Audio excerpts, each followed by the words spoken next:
તમે તો કોકના મોતને ઘાટ ઉતારી દો. વાત કરો 1000 રૂપિયા દંડ હાર્યો. લાઈટ નથી એના 1000 રૂપિયા દંડ. એ જણા જણા ગુગરા વાગતા તા. એ મારા કરશનભાઈ સાયકલ ચલાવતા તા. એટલે આગળ પોલીસ વાળા ઉભા ભાઈ કે આપણું ખાલી આપણે તો સાયકલ ઉપર જઈએ.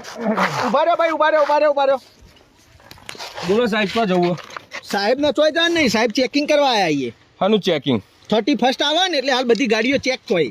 પણ સાહેબ ગુજરાતમાં દારી બંધી છે ને. આ તો દારૂબંધી ગુજરાતમાં હોય એના માટે જ ચેક કરીએ. બંધીમાં જ વધારે બંધારણ હ, સમજ્યા તમે? બરાબર એવું ચેક કરશો અમે તમે ચેક તો કરશો ભાઈ એ તો અમે. બરાબર. લાયસન્સ લાવો હેડો. હાનું લાયસન્સ? ડ્રાઇવિંગ કરો એનું ડ્રાઇવિંગ લાયસન્સ ભાઈ. સાયકલમાં લાયસન્સ જુઓ. ચમ ના જોવો ભાઈ. સાયકલ એટલે શું? સાયકલ ના તમે મામૂલી સમજો. ઘણા એવા પરિવારો, ઘણા એવા લોકો જેમના માટે સાયકલ એ મોટું ફોર્ચ્યુનર વાહન બરાબર છે. તો અમારા માટે આ સાયકલ અમારા માટે ફોર્ચ્યુનર જ છે. અમારે કોઈ બીજું સાધન નથી. એવું છે? ઓહો. ફોર્ચ્યુનર આવડી મોટી લઈને નીકળ્યા હતા, લાયસન્સ તો જોવે ને ભાઈ. લાયસન્સ તો નહીં. તો લાયસન્સ વગર ના મેળાવે ભાઈ. દંડ થશે 2000 રૂપિયા. 2000 ની પાવતી એક તો બની જાય તમારી. સમજમ પડી? એટલે લાયસન્સ વગર સાધન લઈને નીકળવાનું નહીં. હા બરાબર. બીજું ચેકિંગ તો કોઈ નેચે ગાલ્યું જ નહીં ને તમે. આટલામાં શું ગાલ છે લ્યો જોઈ લ્યો. હા સારું હેડો. સાધન ને પછી લાઈટ ચમ નહીં લગાવી ભાઈ? સાયકલ ને લાઈટ લગાવીને શું કરું? લાઈટ તો લગાવી જ પડે ને ભાઈ. એનું શું કોમ હલ્યા? 500 રૂપિયાની સાયકલ એમાં 1000 રૂપિયાની બેટરી મેલીને લાઈટ ચાલુ કરાવ. એ તો કરવો પડે ભાઈ. આવડું મોટું સાધન લીધું હોય તો ખર્ચો તો કરવો પડે. 1000 રૂપિયા બેટરીનો નહીં. રાત્રે તમે આ સાધન લઈને નીકળ્યા તમારું બરોબર, અને હોમાં કોઈ ગાડી વાળો આવે અને આ અંધારું હોય અને તમારે લાઈટ ના હોય તો ઠોકી દો. તમે તો કોઈ ગાડી વાળા નહીં ને કોક યાર. એટલે સાયકલ વાળો ગાડી વાળો નહીં નોખે. મારામ ભાઈ મોટા હાથીની ચીડી નહીં મારી દેતી ભાઈ.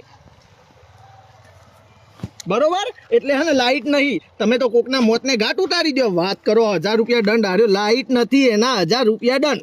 3000 રૂપિયા તો આપ થઈ ગયા તમારે. લ્યો ફટાક દઈને થઈ ગયા. હા બરોબર.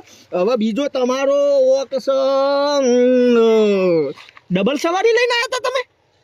ઓહ, ડબલ સવારી દંડ થાય ભાઈ સાયકલ ઉપર. અલ્યા પણ કંપની વાળા સ્ટેન્ડ લગાવીને આલ્યું હોય ને. એ તો આ સ્ટેન્ડ કોઈક ભાડા ખેંચવા કોઈક વસ્તુ મેળવા આલ્યો. માણસને થોડો બિહાર આવે તમારે. 2 સવારી ના સાયકલ ઉપર ચાલે ભાઈ. આવું કને કીધું? ચમ કને કીધું? હવે રિક્ષા હોય તો રિક્ષામાં 3 સવારી. એનાથી એક સ્ટેપ નેચું આવે બાઇક, તો બાઇકમાં 2 સવારી હોય. અને એનાથી એક સ્ટેપ નેચું આવ્યું એટલે શું આવ્યું? સાયકલ. તો સાયકલમાં 1 સવારી હોય. બરાબર હે ને? હા એટલે તમારે ને ડબલ સવારી લઈને નીકળ્યા એટલે તમારે ને એનો પાછો બીજો 1000 રૂપિયા તમારો પાછો દંડ થશે. ટોટલ ના પાડતો તો હંગાત આવા ના પાડતો તો તને. ટોટલ 4000 નો દંડ થઈ ગયો. ચલો ભાઈ દંડ ભરવાનું કરો હવે તમે. દંડ 4000 રૂપિયા. 4000 એક કામ કરો સાહેબ, પકડો બરાબર, રાખો તમે તાર. 500 રૂપિયા સાયકલ 4000 તો ગીજા હોય ને. 4000 હોત ને તો હપ્તો ભરીને બાઇક લાવી દો બરાબર. આ લઈને ફેરવો તમે તાર. પટાવટ કરી દે ને પટાવટમાં તમે 4 માંથી ઉતરી 500 જ ઉતારજો તોય મારે 500 તો હાલવા ને. રાખો. અલા પણ અડધા કરી આલું ને યાર. નહીં હપ્પું તું કોઈ હદ નહીં ગીજામાં. એવું હા? ઓહો. તો પછી શું કરું તાર? અમારે યાર પગાર પોહાતો નહીં એટલે કોક તો કરવું પડે ને યાર. પણ બાઈકો વાળા જઈને પકડો કે યાર મન હું. એટલે એ બધા તો ડોક્યુમેન્ટ બધું કમ્પ્લીટ રાખે. હવે અમારે શું કરવાનું? પછી મંદી આવીએ જબરી એટલે. તો આવ્યું હવે જવું કે પછી સાયકલ રાખવી? તો પછી કોક તો આલવું પડશે પૈસા. કશું કોઈ નહીં. નાકા પૂંગે નગારો ચંપાવે વગાડો. એવું હા? ઓહો. આ તો પછી નીકળો તો પછી કોક કરીશું. સારું વળતા જતો જોઉં ફેરો હું જતો 10-20 રૂપિયા હાલતો જઉં. હો લે ભાઈ બેન. જણા જણા ગુંગરા વાગતા તા.